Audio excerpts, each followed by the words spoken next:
Olá, meus amores, muito bom dia! Vamos lá para as nossas atividades de hoje. Hoje iremos para português e história. Vamos começar com português, não é? Vocês vão pegar o livro didático de vocês, vão abrir na página 110 e 111 e a gente hoje vai conhecer um assunto novo da nossa gramática. Hoje a gente vai saber o que é advérbio. Observe aí na página 110 do livro de vocês que vai mostrar direitinho o que é advérbio. Observe aí, que você vai colocar aqui do lado também. O advérbio é uma palavra que modifica um verbo, um adjetivo, outro advérbio ou até uma frase indicando determinada circunstância. Os advérbios, eles são classificados de acordo com a circunstância que expressam afirmação, dúvida, intensidade, lugar, modo, negação e tempo. Todas essas palavras que estão aí, citando como exemplo, são palavras que são advérbios. Vocês vão ler esse textinho que está aí na página 110 e observe, vocês leiam, tá? O textinho. Aí lá no texto diz assim: Era uma vez um homem muito pobre. Ele não era somente pobre, ele era muito pobre. Então, observe que aí aparece um advérbio de intensidade. Ele era muito. Aparece também o advérbio nunca, quando diz assim: nunca conseguia colher nenhuma. Então, nunca é um advérbio de tempo. Aparece assim também: sumiam misteriosamente. Ele podia dizer somente sumiam, mas acrescenta um advérbio para complementar esse verbo, misteriosamente, que é um advérbio de modo. Aí observe que aparece também assim, passos bem leves, também o modo de como ele dava esses passos. Aparece também aí o advérbio vagarosamente. Ele caminhava vagarosamente, então era o modo como ele caminhava, né? Então é um advérbio que modifica o verbo, que complementa o verbo, um adjetivo, outro advérbio, até uma frase, mostrando essas circunstâncias de afirmação, de dúvida, de intensidade, de lugar, de modo, de negação e de tempo. Vocês vão responder essa atividade aí da página 111, que vem mostrando. Vocês vão no quesito 4, vocês vão copiar as palavras destacadas no texto e relacionar com o que elas indicam. Quais são as palavras do texto que indicam modo, que indica intensidade, que indica tempo, que indica negação e que indica lugar, né? Lá aparece também a palavra lá.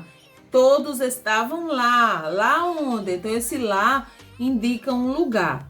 E aparece também a palavra não, que tia Vanusa não tinha mostrado, mas olha, de manhã não havia uma melancia sequer. Então, o não também é um advérbio de negação.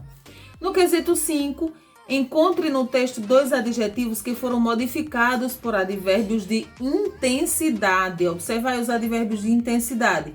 Muito, bastante, pouco, demais, mais, bem, tão. Então, observe que pobre não era pobre, era muito pobre. Então, esse verbo teve essa alteração, essa modificação. Leves não eram somente leves, eram bem leves. Também foi alterado esses dois adjetivos por esses advérbios. No 6, vocês vão escrever as circunstâncias que cada advérbio indica nas frases. Observe aí: hoje quer lanchar conosco. Você quer lanchar conosco hoje ou amanhã? Hoje e amanhã indicam o advérbio de tempo.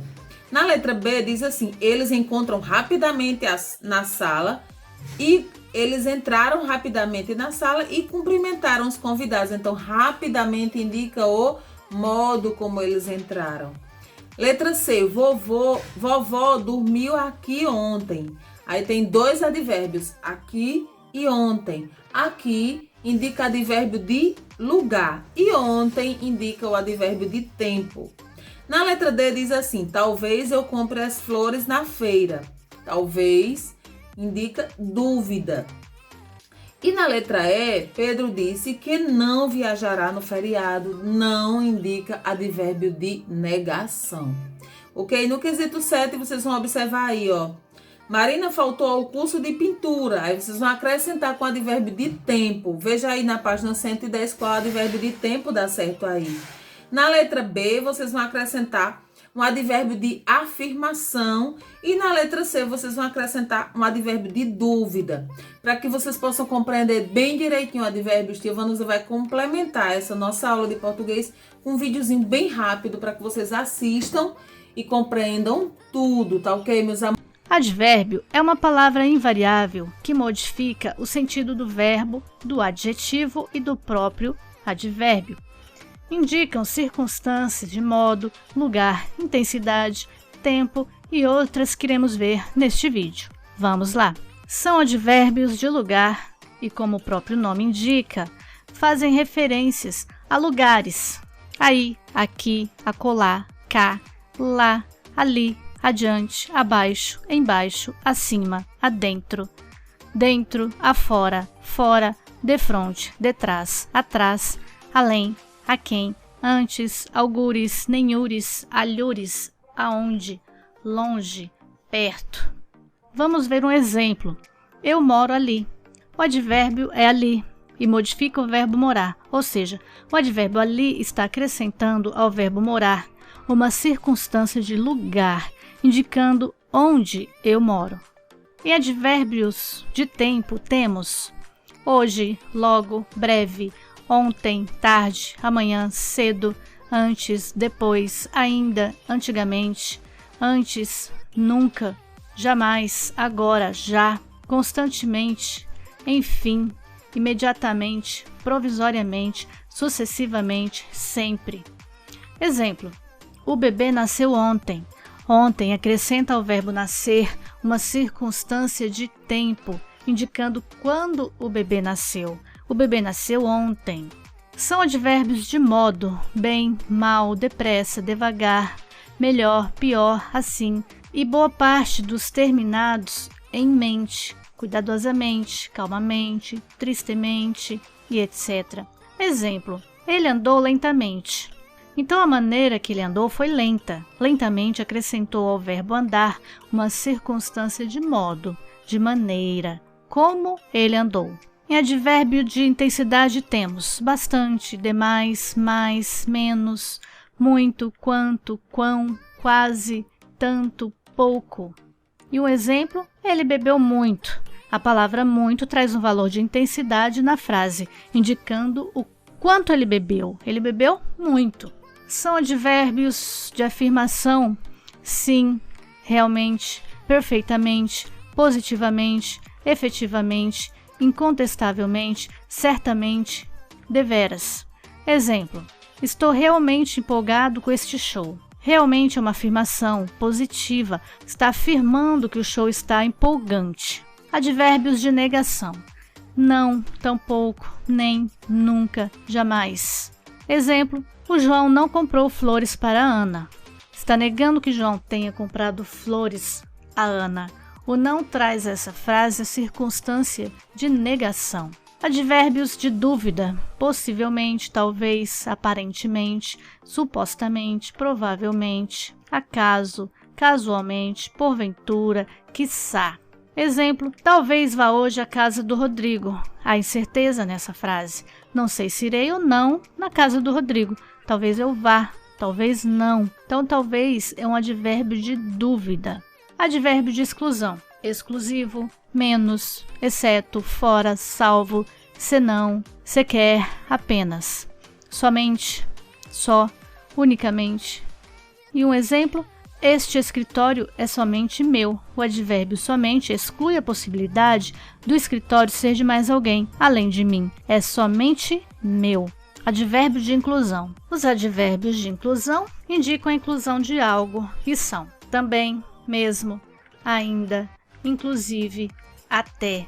Exemplo: a Maria vai viajar, o João também. Perceba que João foi incluído na viagem. O João também vai viajar. Então, também traz nessa frase a circunstância de inclusão. O João foi incluído na viagem. Agora vamos lá para história. E agora, meus amores, a gente vai para a nossa disciplina de História. Se recordem que Tia Vânia direcionou essa atividade de revisão da página 70 e Tia Vânia gostaria de conferir com vocês cada quesito para que vocês possam compreender bem direitinho, tá bom? Então vamos lá, olha o que a gente aprendeu em História nessa unidade. A gente aprendeu sobre o aumento da produção de alimentos, a especialização do trabalho e a ampliação do comércio que favoreceram a formação das primeiras cidades na região da Mesopotâmia e do Egito, a concentração da população, a expansão das cidades, a invenção da escrita, as trocas comerciais e a definição de cidadania, que foi a nossa última aula. Então, primeiro, vocês vão conferir aí no quesito 1. Observem aí se vocês fizeram essa relação entre as características das primeiras cidades, ligando o nome das primeiras cidades às suas características principais. Observe que na primeira, observe a maior cidade autônoma da Mesopotâmia, que era dividida em bairros religiosos, administrativos e residenciais, era Uruk. A antiga cidade tolteca, localizada na região que hoje corresponde ao México, a cidade que desenvolveu entre 5.000 e 6.000 anos atrás e era uma das maiores da época, era a cidade de Tula. Vocês vão colocar a letra D, confiram aí. O núcleo populacional neolítico, em que se conciliavam os trabalhos do campo, a caça e a coleta de frutos, a Cataluyuk. Na próxima, uma das principais cidades do Império Persa, em que ocorriam cerimônias e festividades, Persépolis. Localizada na região que hoje corresponde à Grécia, onde as decisões eram tomadas por meio de assembleias e votações, era em Atenas. E esta cidade era o centro de uma sociedade antiga em que era dividida entre plebeus e patrícios, que está localizada na região em que hoje corresponde à Itália, é a Roma. Claro que a gente não conhece algumas, né? Mas Uruk, a Roma e a Atenas são cidades bem comuns. Confiram aí se vocês fizeram certinhos B, D, A, C, F e E. No quesito 2, vocês iriam explicar quais fatores influenciaram na formação das primeiras cidades. Então, vocês devem ter colocado aqui o aumento na produção de alimentos e da população. Algumas pessoas puderam se dedicar a outras atividades, incentivando o comércio. Os núcleos urbanos aumentaram, pois era necessário criar espaços para moradia, lazer, comércio e a administração pública. As cidades se tornaram cada vez mais complexas e diversos serviços e profissões foram surgindo. Então, tudo isso influenciou na formação das primeiras cidades. No quesito 3, vocês devem ter observado essas duas cidades aí, as cidades de Cataluyuk e essa ilustração também da cidade de Cataluyuk, onde a entrada das casas ficava no teto. Observe, na região da Turquia. Aí a pergunta diz assim: as imagens abaixo retratam o núcleo populacional de Cataluyuk, que fica na atual Turquia. Com base nas informações e no que você aprendeu, responda as questões. Na letra A, como era a arquitetura desse núcleo da população? Então, vocês podem colocar aqui. As casas eram semelhantes, eram construídas de tijolos e de barro, muito próximas umas das outras. O acesso a elas era feito pelo teto, com auxílio de escadas. A cobertura das casas era a área pública da cidade. Observe, onde circulavam as pessoas e as mercadorias. Então, as pessoas circulavam pela cobertura das casas. E na letra B diz assim: compare a arquitetura desses locais com as cidades em que você vive. Quais são as permanências e as mudanças em relação ao espaço físico das cidades e a construção das casas? Então, vocês podem colocar como sugestão que as cidades hoje têm mais espaços públicos, como prefeituras, escolas, espaços de lazer, praças, cinemas e também prédios e templos religiosos. As casas hoje possuem formas distintas de construção, conforme o local. Na página 72, no quesito 4, vocês iriam observar essa imagem aí e responder as questões. Observa a imagem, a primeira imagem. Egípcios arando e semeando, uma pintura de parede, e na frente uma colheita de couve e manteiga, agora do ano de 2017. Observe que essa aqui é uma imagem de cerca de 3.200 anos e essa é uma imagem atual. Na letra A, pergunta o que as duas imagens representam. Vocês podem colocar aqui pessoas trabalhando na agricultura em diferentes épocas. Na letra B, qual a importância dessa atividade para a vida nas cidades? Então, vocês podem colocar que a maior parte dos alimentos consumidos nas cidades, ela é produzida por meio da agricultura. Além disso, muitos produtos que usamos como roupas, mochilas e sapatos são derivados deste mesmo tipo de trabalho. No quesito 5, vocês iriam colocar como resposta, iam dar exemplos de como o espaço geográfico influencia na criação de dialetos, ou seja, no modo de falar, nas diferentes línguas. E aí vocês iriam colocar que cada região tem particularidades que influenciam na maneira de falar, na maneira de escrever. Por isso, algumas línguas foram transformadas de acordo com a região.